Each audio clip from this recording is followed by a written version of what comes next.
to kind of start our discussion, if you guys could maybe provide an overview of Scheffler's Optime ecosystem, kind of what are some of the technologies involved and the role it plays in enabling predictive maintenance? I mean, Optime ecosystem actually consists of three different devices. It's the Optime sensor for vibration and temperature measurement. It's the automated lubricator, and it's the gateway. All of those are connected to and through each other. They all talk to and through each other. It's a completely wireless technology. It's a mesh network. All of this is connected. And at the end, all the data is collected in the cloud, and we can analyze the data and give notifications to the customer. When somebody is going to maybe look at implementing a predictive maintenance solution such as Optime, what are some of the key factors that should be taken into account? The first thing is to think out of the box, because most of our customers either do no monitoring at all, or they do a route-based monitoring once a month, or they do it with service providers, which come in, do a route once a month or every other month, send a report to the customer, and that's about it. With that, of course, I mean, you have an expert in the plant who does that. That's fine and that's good, but you only do it once a month, and you might not be able to measure all your assets, maybe only the most critical assets. So that's what we always tell our customers. There are no limits due to the fact that Optime is easy to install, easy to scale. You can put an Optime on every single asset in your plant and have that monitored with 180 measurement points per month. You really need to think out of the box and not only monitor the big and expensive machines, but only look at those standard fans and pumps, which can also be very critical if they fail, because they could lead to an overall shutdown of the plant. Talking about coolant pumps, in our own plants, we have coolant pumps. They are normally in the basement. No one sees them. So they are kind of hidden until they break. then everybody knows about them.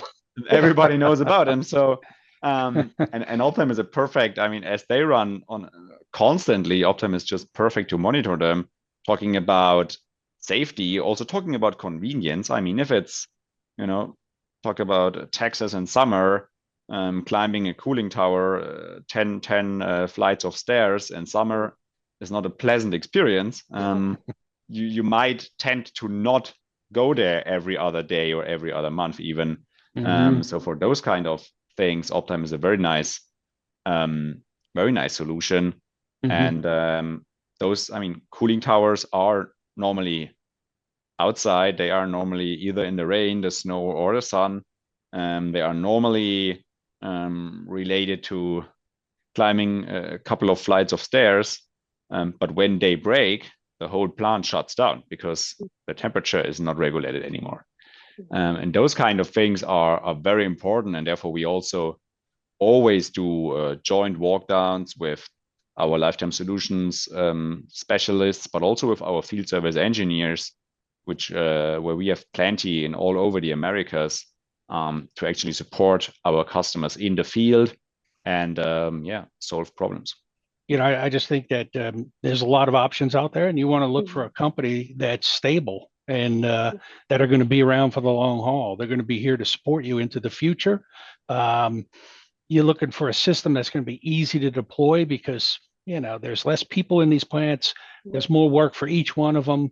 They don't need complicated things that they need to constantly, go out and tweak. You need something you scan, put it in, and walk away, and it just works for you.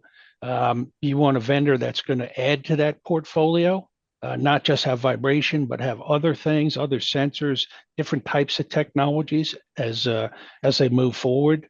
Okay. So what maybe challenges remain when it comes to implementing predictive maintenance solutions, and how could either companies like Scheffler or the industry as a whole help to maybe overcome those?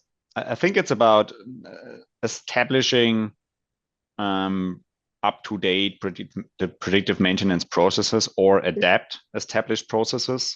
Again, I mean, we touched on route-based versus wireless condition monitoring.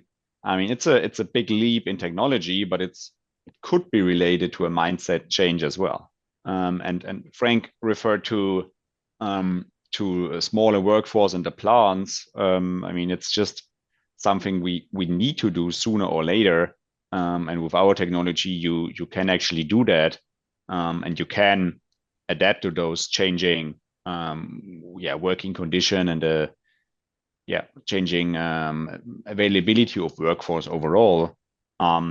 So having that mindset changed is, I think it's a challenge, definitely. And some companies are more advanced than others when it comes to that. But what we actually do, we have a global training partner. So we do training globally.